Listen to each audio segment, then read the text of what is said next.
Hello, it's Douglas with A Gardener's Notebook, and today we've got a little more something for nothing. You may remember these pantry potatoes, as I have called them, just some starts from the cupboard, and they are going gangbusters here. I wish we had been able to bury them a little bit deeper, but otherwise they are looking really, really good. Here we have a sweet potato that's come up literally from starts and little potatoes I left in the ground from previous plantings. It sort of volunteered itself back, and so we're letting that one grow. And then right over there, we're going to plant that little sweet potato start I showed you just a minute ago. First, we want to get down here below the mulch. We try to use our own leaf mold and stuff for mulching the beds. And there's our nice soil underneath there and a little soaker hose. And we'll just, don't have to bury them too deep here.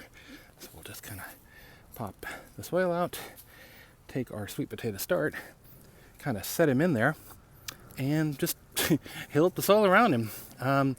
Sweet potatoes do very well here, especially in our heat in the summer, and we got a few more hot days coming up yet, so I expect him to do pretty well, and they've actually done well in this bed before, so fingers crossed, something for nothing.